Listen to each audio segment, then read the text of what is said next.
Hoje eu vou te mostrar como esse livro aqui, em português mesmo, consegue te ajudar a destravar o seu inglês. Eu sou Juliana Matos, eu sou professora de inglês e eu acabei de ler esse livro. Muito tempo que eu vejo ele, todo mundo falando dele, mas eu nunca tinha comprado, nunca tinha lido. E agora eu acabei de finalizar e por isso eu fiz a associação dele com o aprendizado de inglês e eu trouxe esses pontos aqui bem importantes pra vocês. Se você já tentou aprender inglês mais de uma vez, talvez você já tenha tido pensamentos como: eu não tenho disciplina, minha memória é ruim, eu começo tudo e não termino, eu não tenho tempo, inglês não é pra mim, eu não levo jeito pra idiomas, não tenho talento pra falar inglês. Mas hoje eu vou te propor uma reflexão diferente.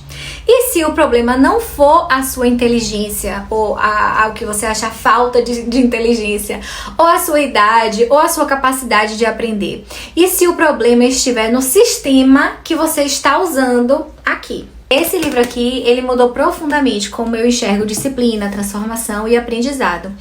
Então, Hábitos Atômicos de James Clear, ele é simplesmente fantástico. Talvez você esteja até se perguntando o que é que um livro sobre hábitos tem a ver com aprender inglês. E a resposta é muita coisa. Muita coisa.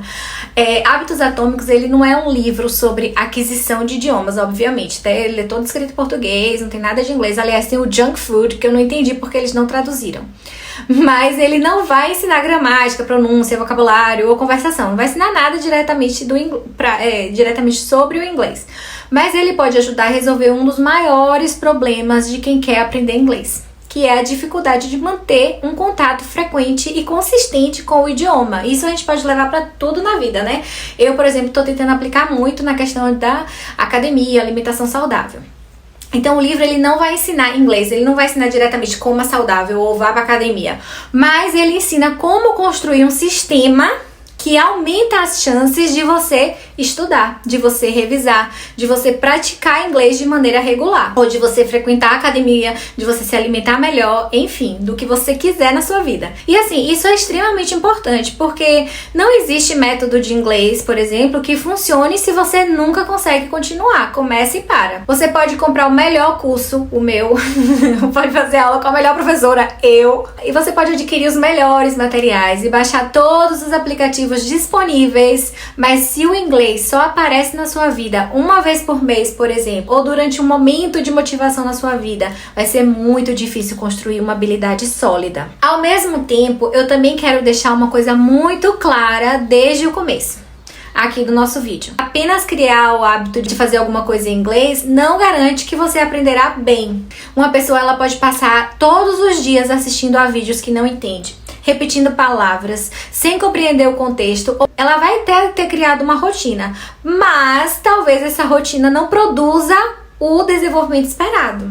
Por isso, durante esse vídeo, nós vamos unir duas coisas, que é os princípios de hábitos atômicos e alguns princípios importantes para aprender uma língua. Então a gente vai juntar as duas coisas. Eu vou trazer para vocês o meu conhecimento como professora de inglês há mais de 10 anos e vou trazer para vocês o aprendizado que eu tive com esse livro. Então o hábito, ele cria regularidade e o método, ele vai oferecer a direção e você precisa dos dois. Uma das primeiras ideias do livro é a diferença entre metas e sistemas. Eu até fiz um carrossel, mas eu acho que ficou perdido porque eu coloquei isso logo no segundo slide e as pessoas ficou meio sem explicação, por isso que eu decidi gravar esse vídeo mais longo. Nós, seres humanos, nós costumamos ser muito atraídos pelas metas. Por exemplo, eu quero ser fluente.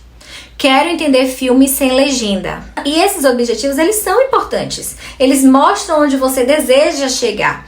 O problema começa quando a pessoa acredita que desejar intensamente o resultado é suficiente para produzi-lo. James Clear, ele faz uma reflexão muito interessante. Ele fala que pessoas bem-sucedidas e pessoas que não alcançaram o resultado desejado, muitas vezes tinham exatamente a mesma meta. A mesma meta. Duas pessoas, elas podem querer falar inglês. As duas podem começar no mesmo nível. As duas podem comprar o mesmo material, o mesmo curso. As duas podem estar muito animadas no primeiro dia. E, depois de algum tempo, uma continua estudando, praticando e evoluindo e a outra simplesmente a abandona. E aí a gente se pergunta, ué, mas a meta não era a mesma? A diferença estava no sistema. E o sistema é aquilo que transforma o desejo em ações concretas. A meta é: quero falar inglês. E o sistema ele responde: em quais dias eu estudo? Em qual horário? O que eu devo estudar? Como reviso o conteúdo? Como pratico compreensão? Como treino a fala? Como descubro o que preciso melhorar? Quem corrige os meus erros? O que faço quando perco um dia? A meta, ela mostra a direção. O sistema ele vai organizar o caminho. Imagina que você deseja viajar de carro para uma cidade distante.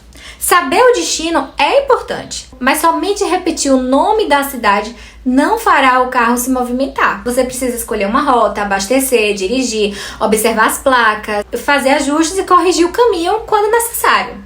No inglês, a fluência também não é uma única atividade. Você não se senta para fazer fluência durante 20 minutos, por exemplo. A fluência é um resultado construído por várias ações. Ouvir o idioma, aprender palavras e expressões em contexto, revisar, tentar recuperar o que aprendeu sem olhar, formular frases, conversar, receber correções, melhorar a pronúncia e aí repetir esse processo muitas vezes. Por isso, talvez uma pergunta mais útil do que qual é a minha meta? Seja, que sistema eu preciso construir para aumentar as chances de chegar até a minha meta? Porque todo mundo quer o resultado. O que vai diferenciar as pessoas é o processo que elas conseguem sustentar.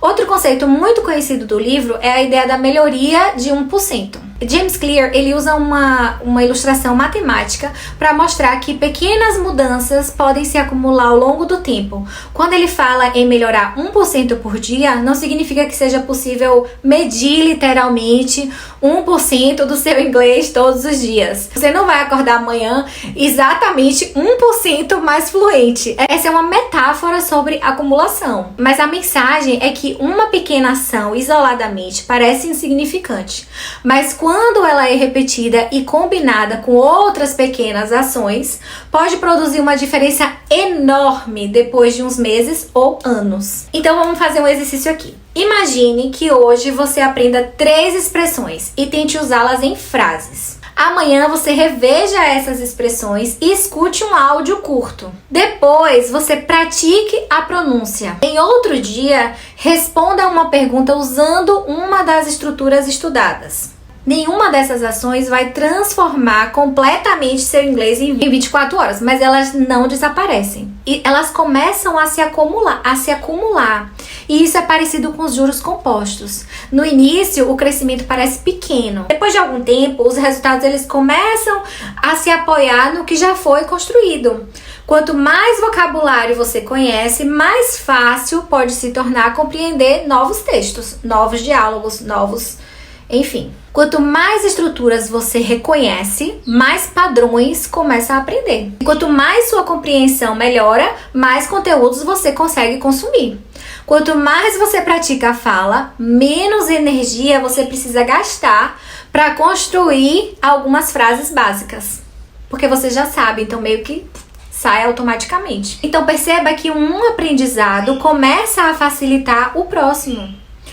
Só que existe um desafio. As pessoas normalmente elas superestimam o que conseguem fazer em uma única semana e subestimam o que conseguem construir em um ano. Elas geralmente querem estudar muitas horas durante 3 dias. E quando não conseguem manter aquele ritmo, concluem que falharam. Muitas pessoas querem estudar muitas horas durante 3 dias, por exemplo.